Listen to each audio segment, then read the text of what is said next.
देखो, महाराज युधिष्ठिर के राजसूय यज्ञ में भूगोल के राजा ऋषि महर्षि आए थे।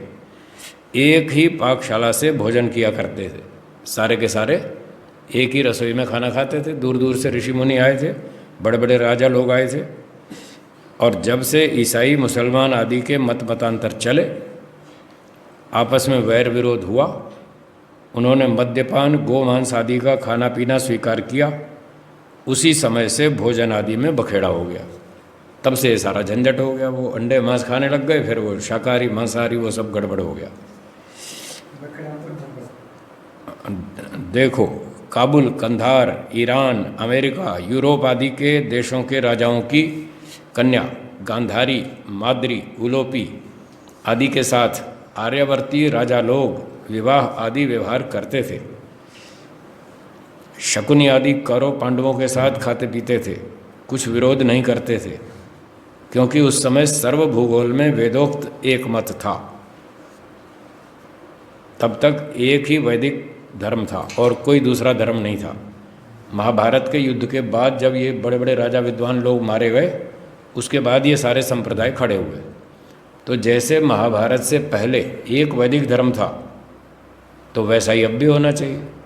तब मैथमेटिक्स एक ही था, आज भी एक है। तब केमिस्ट्री एक थी, आज भी एक है। फिजिक्स तब भी एक थी, आज भी एक है। सारे सब्जेक्ट एक जैसे थे, धर्म भी एक था। अब यहाँ महाभारत के बाद धर्म में बिगाड़ हो गया, बाकी तो सब वही चल रहा है, बाकी सब ठीक चल रहा है, बस एक ही चीज़ में बिगाड़ हुआ, धर्म के मामले में। उसी का दंड भोग रहा है आज तक। तो कह रहे हैं शकुनी आदि कौरव पांडवों के साथ खाते पीते थे, कुछ विरोध नहीं था, क्योंकि उस समय सर्व भूगोल में, यानी सारी पृथ्वी पर, भूगोल ग्लोब, पूरी पृथ्वी पर वेदोक्त एक ही मत था।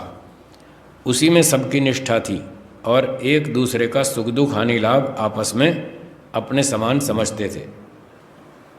पूरा सारी धरती एक परिवार जैसा था, तभी भूगोल में सुख था। सबका एक ही धर्म था, इसलिए कोई झगड़ा नहीं था, तो सुख था।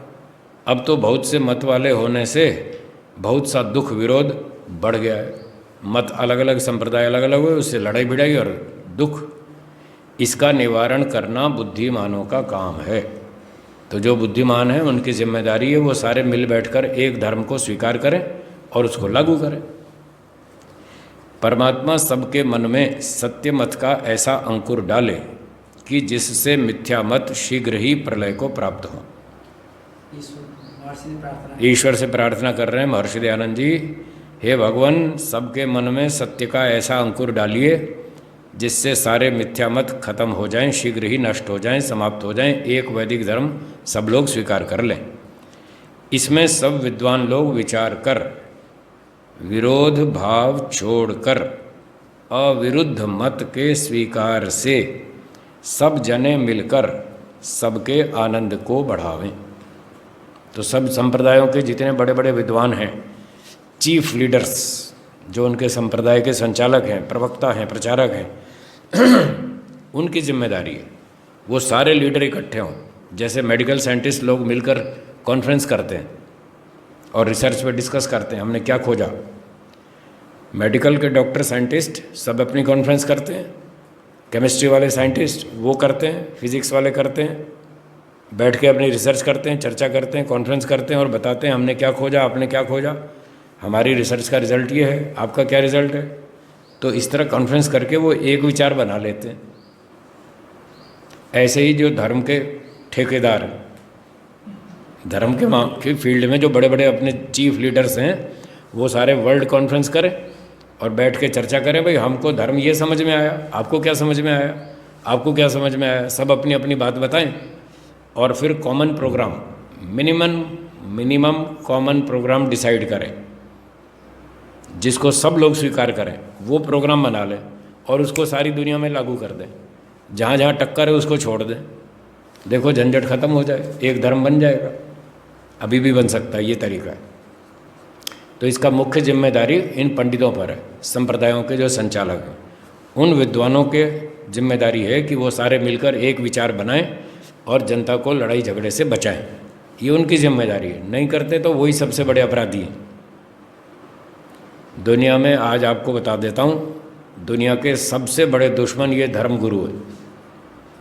आपको आश्चर्य लगता होगा कि धर्मगुरु दुश्मन है, यही सबसे बड़े दुश्मन है जो जनता को आपस में लड़वाते हैं। इन धर्मगुरुओं में एकता हो जाए तो जनता एक हो जाएगी। उनको क्या मतलब है, उनको क्या मालूम है क्या ठीक और क्या गलत, उनको तो कुछ नहीं पता। जो उनके लीडर बोलते हैं वही जनता करती है, जो राजा लोग कहते हैं वो प्रजा करती है, जो विद्वान कहते हैं वो जनता करती है। अगर सब विद्वान मिलकर एक धर्म स्वीकार कर लें और आपस का अभिमान, ईगो, बीमारी छोड़ दें, स्वार्थ छोड़ दें, लोभ माया छोड़ दें, तो सब एक धर्म को स्वीकार कर लें तो जनता तो फटाफट स्वीकार कर लेगी। उनको क्या तकलीफ है। इसलिए ये उनकी जिम्मेदारी है। अगर ये लोग ऐसा काम नहीं करते और अपने अपने संप्रदाय के मत में फंसे हुए हैं, अपने आग्रह में फंसे हैं, संपत्ति के लोभ में फंसे हैं, स्वार्थ और मूर्खता से आपस में लड़ते रहते हैं, तो यही दुनिया के सबसे बड़े शत्रु हैं। इनको सबसे अधिक दंड मिलेगा, ध्यान रखना। इन बड़े बड़े धर्मगुरुओं को सबसे अधिक दंड मिलेगा। ईश्वर इनको सबसे बड़ा ज़्यादा दंड देगा और लोगों को कम देगा, क्योंकि ये सब जानते हैं ये जानबूझकर जनता को लड़वा रहे हैं अपने स्वार्थ के लिए और कहीं कहीं मूर्खता से। इन लोगों में स्वार्थ ज़्यादा है, मूर्खता कम है। ये सब जानते हैं सही क्या है और चाहें तो एक मत हो सकते हैं, पर ये चाहते नहीं, स्वार्थ इतना अधिक है। तो इसलिए ये बड़े अपराधी हैं, इनको खतरनाक दंड मिलेगा।